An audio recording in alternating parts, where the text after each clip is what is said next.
Finalmente, vamos começar a segunda parte do curso, que é sobre Moral Hazard.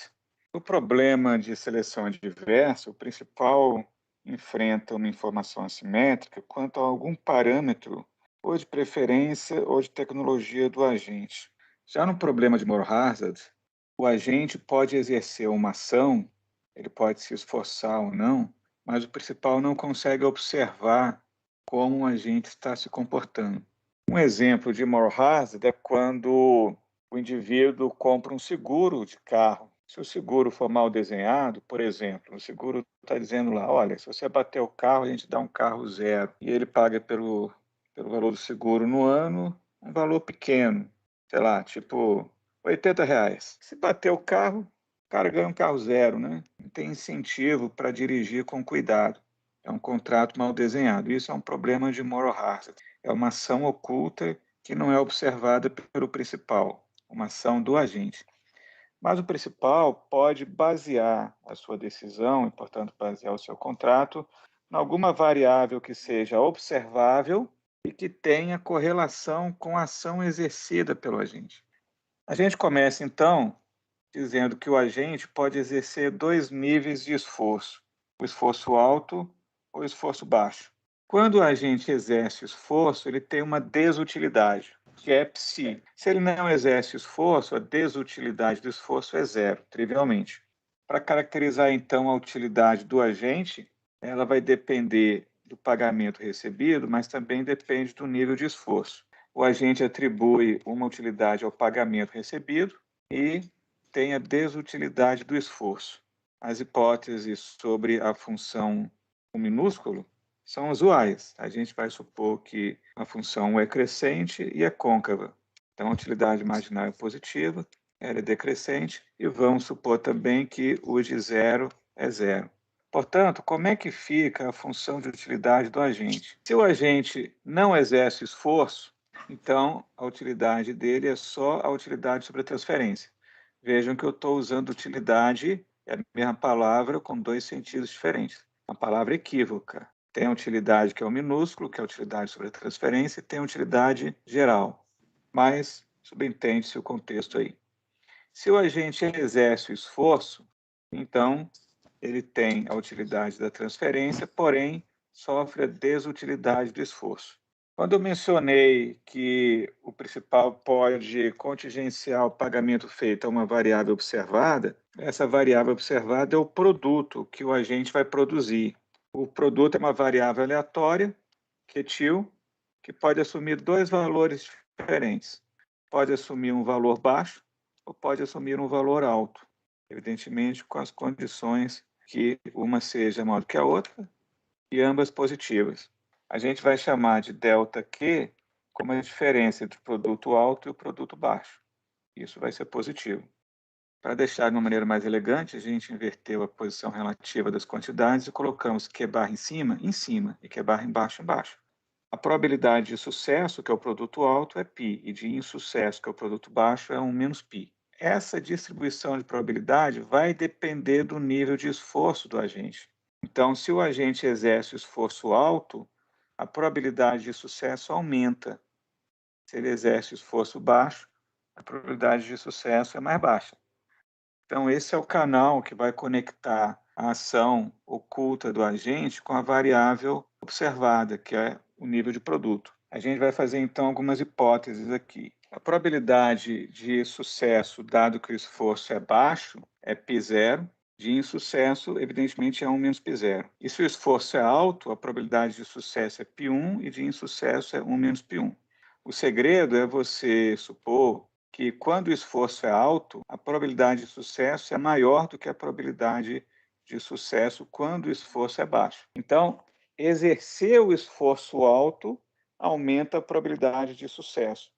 Do ponto de vista de uma seguradora de automóveis, quando o agente, o segurado, exerce o esforço alto, ele diminui a probabilidade de sinistro. Para isso, a gente tem que ter incentivos. A gente chama de ΔP a diferença entre a probabilidade de sucesso com esforço alto e de sucesso com esforço baixo. ΔP, evidentemente, é positivo. O esforço melhora a produção no sentido de dominância estocástica de primeira ordem, isto é, para cada nível de produto que é estrela, a probabilidade de que a variável aleatória assuma um valor menor ou igual que a estrela para o dado nível de esforço é uma função decrescente no nível de esforço. Nesse gráfico, no eixo horizontal, a gente colocou os níveis de produto, sendo que há dois produtos relevantes apenas, que é o nível de produto baixo e o nível de produto alto. E no eixo vertical, nós colocamos a função de distribuição acumulada da variável aleatória QTIL. O que a gente vai desenhar aqui são as funções de distribuição acumulada dessa variável aleatória para cada distribuição diferente. Você tem uma distribuição com esforço baixo e tem uma distribuição com esforço alto. Vamos considerar primeiro a distribuição com esforço baixo.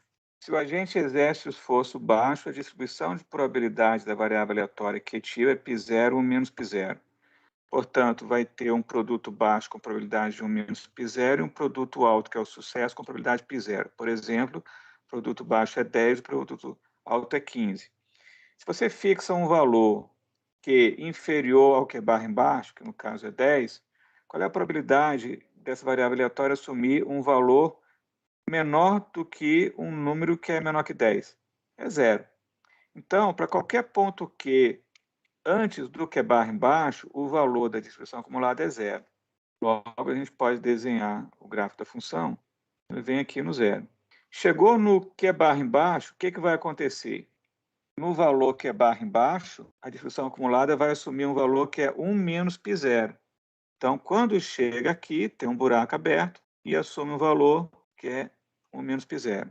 Da mesma maneira, se eu perguntasse, e qual é a probabilidade de assumir um valor menor ou igual a um Q que está no meio desse intervalo? Para qualquer ponto nesse intervalinho aqui, a função de distribuição acumulada fica constante igual a 1 menos π0. Chegou no Q barra em cima, abre um buraco aqui, e aí, qual é a probabilidade de sair um valor menor ou igual ao Q barra em cima, que é 15? 15 é de 100%. Então, chegou no Q barra embaixo, pula para 1. Então, aqui é fechado no 1. E fica constante agora. E aí, esse pontilhado você pode preencher como linha cheia, só para visualizar melhor. Essa aqui é a distribuição acumulada da variável aleatória com o nível de esforço baixo. Vamos fazer o mesmo agora com esforço alto. É o mesmo raciocínio. Quer saber o que dá a probabilidade de QTIL menor ou igual a Q barra, dado que o esforço é alto? Vai fazer em linha azul. Aqui nessa região antes do Q barra embaixo, tem que dar zero do mesmo jeito. Chegou aqui, abre um buraco. No Q barra embaixo, pula para 1 menos π1. Só que o π0 é menor do que o π1. Portanto, 1 menos π0 é maior do que 1 menos π1. Então, pula um valor aqui, ó. Fica constante, tem um buraco, e aí pula para 1. O que está acontecendo aqui é uma coisa semelhante ao seguinte: se você puser num gráfico duas distribuições com formato usual, essa curva em azul, a distribuição acumulada, como fica abaixo da curva vermelha para todo ponto, ela domina estocasticamente a distribuição que está em vermelho, a dominância estocástica de primeira ordem. Então, é isso que está acontecendo aí. Nós temos a ideia de que o esforço melhora a produção no sentido de dominância estocástica de primeira ordem. Qual é o contrato aqui? O contrato é simplesmente uma transferência para cada nível de produto. Se o produto for baixo, a transferência a gente vai chamar de T barra embaixo. Se o produto for alto, a gente vai chamar essa transferência de T barra em cima. Diferentemente dos modelos de seleção adversa, o produto é uma variável aleatória. Esse produto vai ser observado pelo principal. O que ele está fazendo é contingenciar o pagamento que ele dá para o agente sobre o produto observado. O contrato, então, é simplesmente o par de pagamentos. Agora, explicado o que é um contrato, a gente pode entender como se comporta a utilidade do agente para cada nível de esforço. Se o esforço for alto, com probabilidade π1, ele vai ter sucesso. E aí o nível de produto é o Q barra em cima, em cujo caso ele recebe o pagamento T barra em cima. Nesse caso, qual é a utilidade dele? É a utilidade minúscula do pagamento alto. Ele exerceu o esforço, tem uma desutilidade do esforço. Com probabilidade de 1 menos π1, o produto é baixo, em cujo caso ele recebe o pagamento T barra embaixo. A utilidade dele, então, vai ser a utilidade Tzinho barra embaixo menos a desutilidade do esforço. Ele exerceu o esforço, né?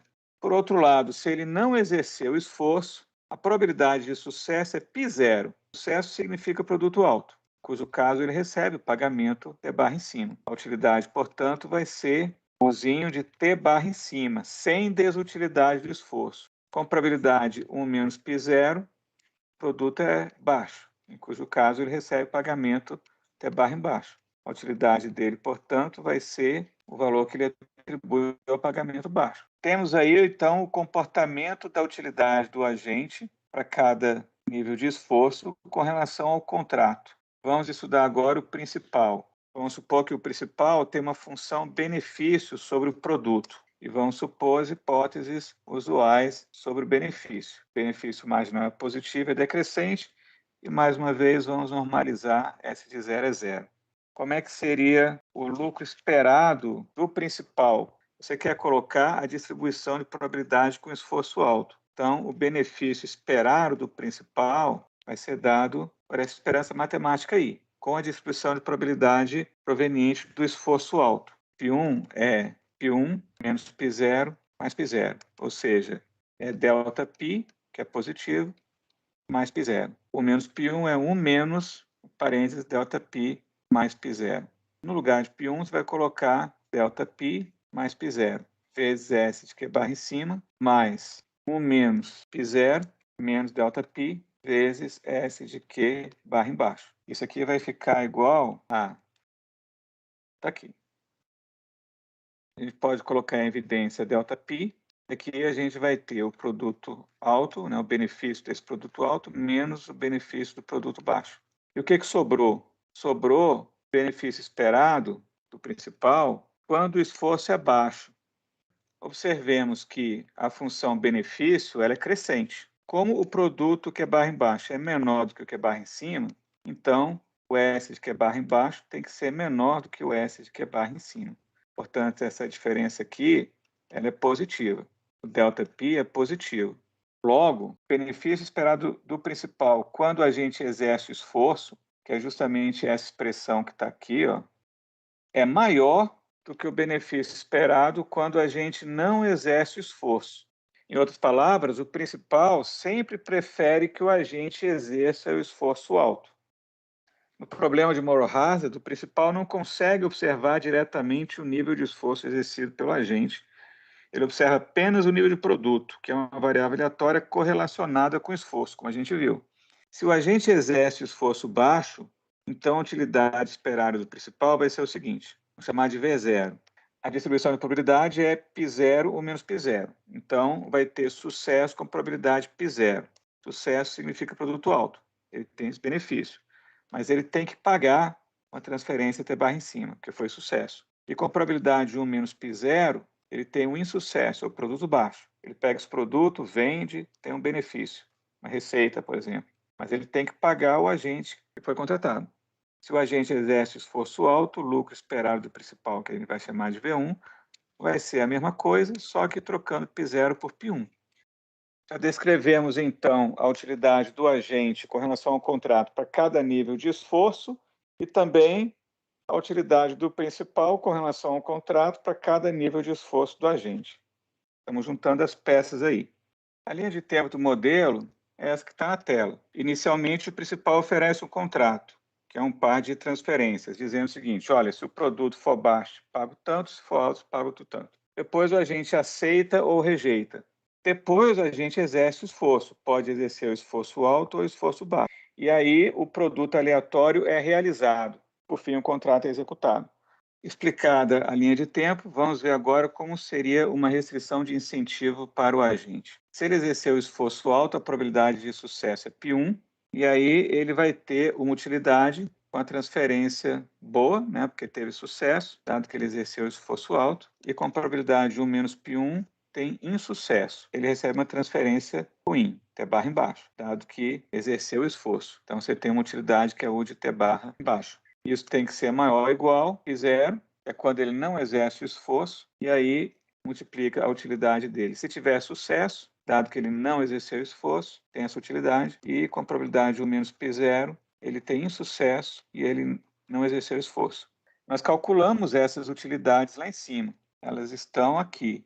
que ele tem que fazer agora é substituir essas expressões. Vejam que o lado esquerdo está dizendo o seguinte: olha, a gente tem aqui a utilidade esperada do agente quando ele exerce esforço. E no lado direito, tem a utilidade esperada sobre o contrato quando ele não exerce esforço. A restrição de incentivo quer dar a esse agente o incentivo para ele exercer o esforço.